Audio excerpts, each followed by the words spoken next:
Hey guys, welcome to my YouTube channel. Today I am going to start Polity Test Series. Let's start. हमारा first question है, भारतीय संविधान के किस अनुच्छेद के तहत राष्ट्रपति पर महाभियोग चलाया जाता है? अनुच्छेद 61 के द्वारा, अनुच्छेद 76 के द्वारा, अनुच्छेद 148 के द्वारा, अनुच्छेद 155 के द्वारा। इसका जो सही आंसर है वो है हमारा अनुच्छेद 61 के द्वारा, ऑप्शन ए।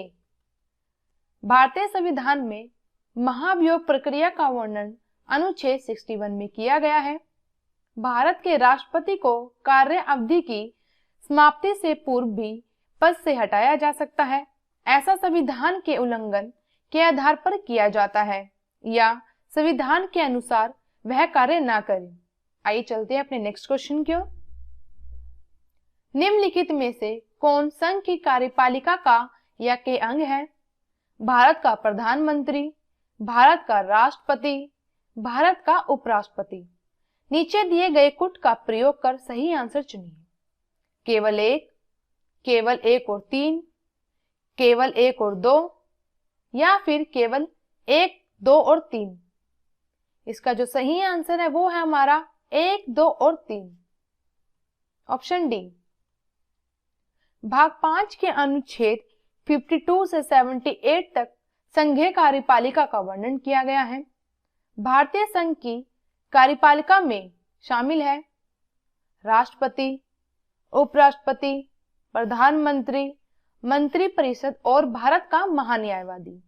आइए चलते हैं नेक्स्ट क्वेश्चन की ओर। राष्ट्रपति 5 वर्ष तक अपने पद पर रहता है। अपने पद ग्रहण की तारीख से, संसद द्वारा निर्धारित तिथि से, अपने निर्वाचन की तारीख से, निर्वाचन आयोग द्वारा घोषित तिथि से। इसका जो सही आंसर है वो है हमारा अपने पद ग्रहण की तारीख से, ऑप्शन ए। संविधान के अनुच्छेद 56 के अनुसार राष्ट्रपति अपने पद ग्रहण की तारीख या दिन से 5 वर्ष की अवधि तक पद धारण करेगा। आइए चलते हैं अपने नेक्स्ट क्वेश्चन की ओर। निम्नलिखित में से किसी भौगोलिक क्षेत्र को अनुसूचित क्षेत्र घोषित करने का संवैधानिक अधिकार है? प्रधानमंत्री को, राष्ट्रपति को, राज्यपाल को या फिर मुख्यमंत्री को? इसका जो सही आंसर है वो है हमारा राष्ट्रपति को, ऑप्शन बी। अनुसूचित क्षेत्रों की घोषणा का अधिकार राष्ट्रपति को है। संविधान के भाग 10 में अनुच्छेद 244 के तहत अनुसूचित तथा जनजातीय क्षेत्र के प्रशासन के विषय में उपबंध किए गए हैं तथा राष्ट्रपति के द्वारा किसी राज्य में समूचे भाग अथवा किसी एक भाग को जनजातीय क्षेत्र के रूप में घोषित किया जा सकता है। यह प्रावधान भारतीय शासन अधिनियम 1935 से लिया गया है। चलते हैं नेक्स्ट क्वेश्चन की ओर। भारतीय राष्ट्रपति को सर्वसम्मति से चुने जाने का अभी तक एकमात्र उदाहरण है Neelam Sanjiva Reddy, doctor Zakir Hussain, doctor S Radhakrishna, Giani Zail Singh. इसका जो सही आंसर है वो है नीलम संजीव रेड्डी, ऑप्शन ए। वर्ष 1977 में नीलम संजीव रेड्डी भारत के अभी तक एकमात्र निर्विरोध चुने गए हैं। आइए चलते हैं अपने नेक्स्ट क्वेश्चन की ओर। अध्यादेश जारी करने का अधिकार राष्ट्रपति का कौन सा अधिकार है? प्रशासनिक अधिकार, विधायी अधिकार, न्यायिक अधिकार, व्यक्तिगत अधिकार? इसका जो सही आंसर है वो है हमारा विधायिक अधिकार, ऑप्शन बी। संविधान के अनुच्छेद 123 के अनुसार राष्ट्रपति निम्नलिखित परिस्थितियों में अध्यादेश जारी कर सकता है: जब संसद के दोनों सदन अथवा एक सदन सत्र में ना हो, सरकार के समक्ष आकस्मिक परिस्थिति विद्यमान हो, यदि राष्ट्रपति को ऐसा प्रतीत हो कि विधि के निर्माण की तत्काल आवश्यकता है। इस प्रकार अध्यादेश जारी करने की प्रधानमंत्री की शक्ति एक विधायी शक्ति है। आइए चलते हैं अपने नेक्स्ट क्वेश्चन की ओर। निम्नलिखित पर विचार कीजिए।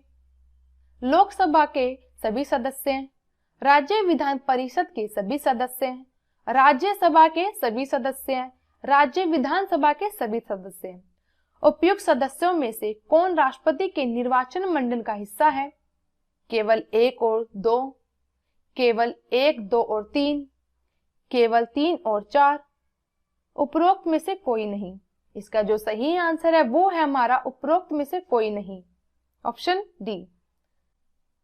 अनुच्छेद 54 में राष्ट्रपति के निर्वाचन से संबंधित उपबंध किए गए हैं। राष्ट्रपति का निर्वाचन निर्वाचक मंडल के सदस्यों द्वारा किया जाता है, जिसमें शामिल है संसद के दोनों सदनों के केवल निर्वाचित सदस्य हैं। दोस्तों यहाँ पे एक बात बहुत इंपॉर्टेंट है, केवल शब्द बहुत इंपॉर्टेंट है, क्योंकि ये बोल रहा है केवल निर्वाचित सदस्य, ना कि मनोनीत। राज्य विधानसभा के केवल निर्वाचित सदस्य, यहाँ पे भी वही बात की गई है, सदस्य एवं 70वें संविधान संशोधन 1992 के अनुसार केंद्र शासित राज्य, जो हमारे केंद्र शासित राज्य है वो 2 है, दिल्ली तथा पांडिचेरी। विधानसभाओं के निर्वाचित सदस्य भी राष्ट्रपति चुनाव में हिस्सा लेते हैं। आइए चलते हैं अपने नेक्स्ट क्वेश्चन की ओर। भारत में राष्ट्रपति का निर्वाचन किस प्रकार होता है? प्रत्यक्ष रूप से, राज्यसभा के सदस्यों द्वारा, अप्रत्यक्ष मतदान से, लोकसभा के सदस्यों द्वारा। इसका जो सही आंसर है वो है हमारा अप्रत्यक्ष मतदान से, ऑप्शन सी। भारत में राष्ट्रपति का निर्वाचन अनुपातिक प्रतिनिधित्व पद्धति के अनुसार एकल संक्रमणीय मत प्रणाली द्वारा होता है। ऐसे निर्वाचन में मतदान गुप्त होता है। गुप्त मतदान को ही अप्रत्यक्ष मतदान कहते हैं। आइए चलते हैं अपने नेक्स्ट क्वेश्चन की ओर। भारत के राष्ट्रपति के महाभियोग की प्रक्रिया अर्धन्यायिक प्रक्रिया, कार्यपालिकी प्रक्रिया, न्यायिक प्रक्रिया, विधायी प्रक्रिया।